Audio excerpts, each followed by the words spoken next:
commentary. Nigel McGuinness does so well in playing it. You just see Walter standing there desperately waiting for the hot tag, and he actually gets it. And Walter just goes in, does the work, finally does the power bomb, and ends the match. I was like, man, that was amazing. Indeed. Goodness gracious. So, number 6. Number 6.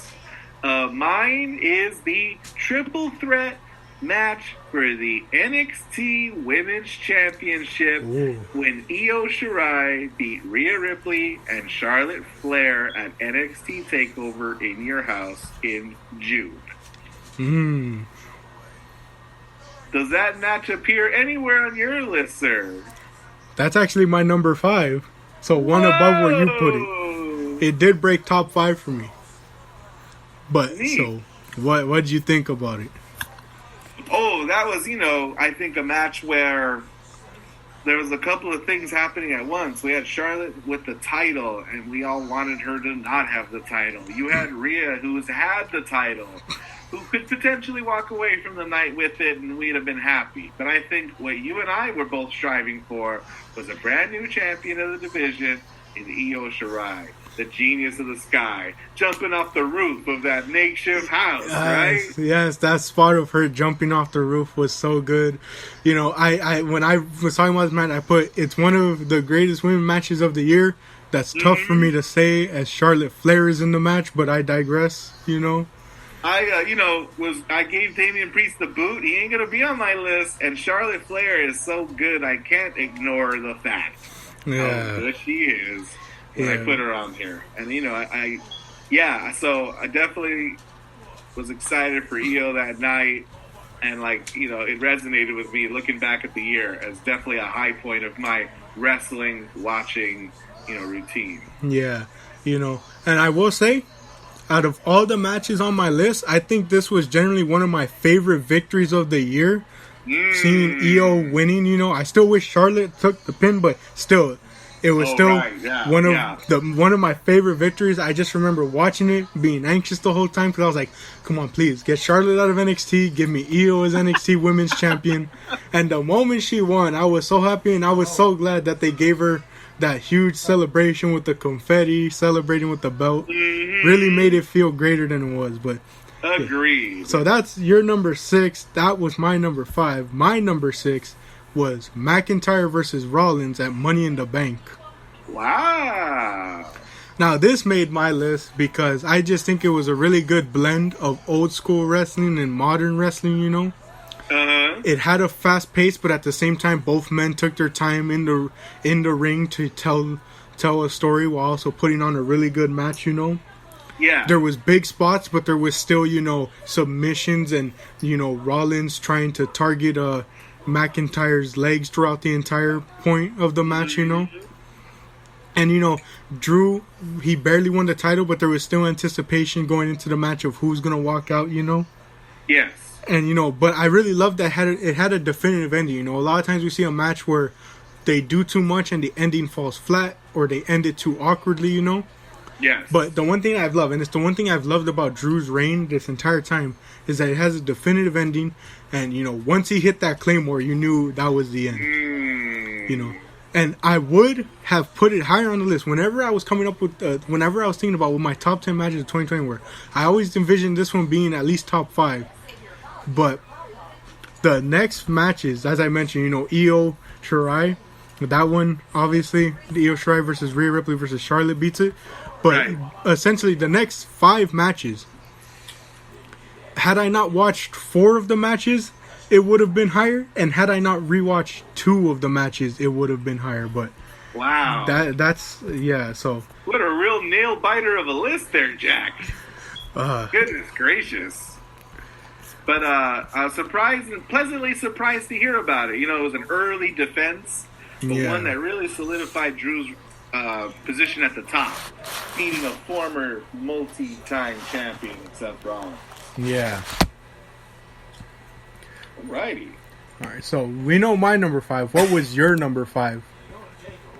Number 5 in my list is the men's Royal Rumble match, Royal Rumble in January. Oh. I'll tell you why. I was probably one of the only people living up and excited through every bit of the first half when Brock Lesnar was just chucking people out to chuck them out. They were sacrificial lambs to the slaughter, and it was amazing how dead the crowd was getting more and more at the revelation that no one, not Keith Lee, right?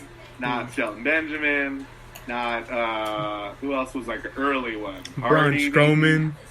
Braun Strowman, all these guys, right? Tossed and forgotten about. Even Ray, Kofi, and Big E teaming up. And I admit, when I was watching, I was frustrated because I'm like, come on, let there be a fight, How is Keith Lee and Strowman getting eliminated early?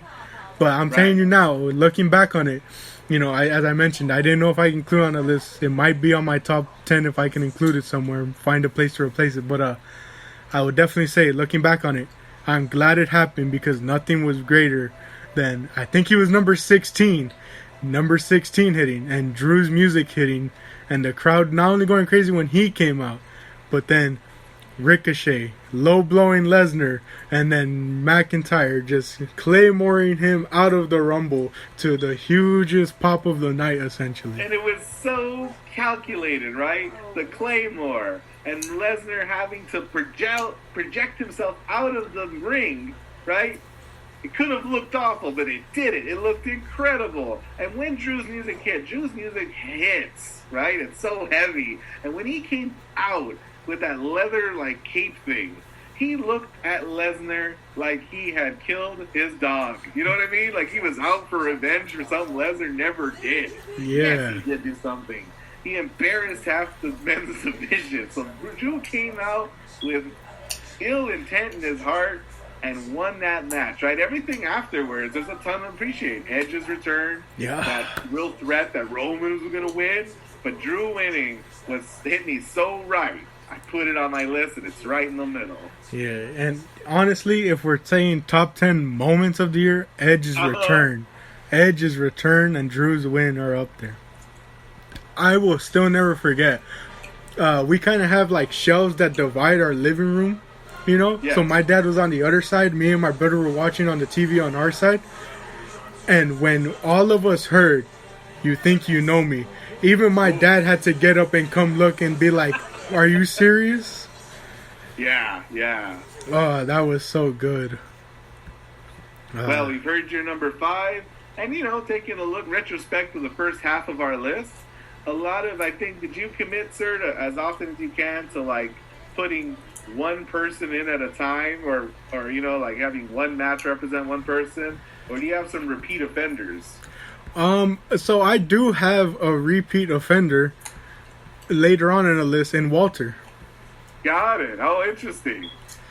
Yeah. Okay, got it. I have a repeat coming up too. Adam Cole. He makes another appearance. I think he's one of the only ones. Oh, did AJ Styles on my list elsewhere? No, maybe not. Alrighty. But let's trade places. Now let's hear your number 4. So my number 4, and I believe this is the last out. Oh, no, I got one more outlier after this in terms of not being WWE. My number 4 was Naito versus Okada at Wrestle Kingdom 14. Wow. Now, all right. Granted, I watched the video package because they have it for free on New Japan World. Mm-hmm. But, the video package wasn't in English. But what I loved about it was the video package, despite me not knowing the language, it was still able to display to me, essentially the hype going into this match. Yeah. And there was a lot of storytelling going into this match. Yeah. Both men had to compete on night 1 in order to get to this match. That's right. It was title versus title, winner take all. Yeah, winner take all. And, I just really love the storytelling going into it, You have the years that, Naito has slowly been building up momentum into breaking through in the main event scene, And you have Okada as, the ace of New Japan, Yeah. And, you just see the display that like both men are determined to hit their finishers, because especially with Okada, once they hit it, it's normally the end, Very true. And so both men are fighting tooth and nail to prevent each other from hitting their finishers. I love that like Okada further, like he starts targeting Naito's knee, and to further be a jerk about it, he gets him outside and picks him up and throws him over the railing onto those hard Japanese tables to further try and get advantage and like work the knee. Yeah. And I think like my favorite moment was just like Okada hitting the Rainmaker. Naito kicks out, and like they just zoom in on Okada's like shocked face that he was able to kick out, and then Naito just hitting that final Destino was really amazing to me. I really love the storytelling in it. I mean, New Japan really protect their finishers. Yeah. And so like and like Naito leveled up to a point where he's like, or it's reasonable for him to kick out of the Rainmaker. Yeah. But Naito struggled to get to that point in his career was 6 years in the making. Yeah. I think he tasted it once briefly, but it's been an ordeal for that guy. Yeah. The only thing that hinders it a bit for me is, that I wrote was the pace, because it was like almost like a 40-50 minute match, That's what, what's funny? I looked at a couple of New Japan shows that I watched, and, I don't have Naito and Okada in my list. And generally, I don't tend to enjoy the matches with Okada because they go on forever. Yeah.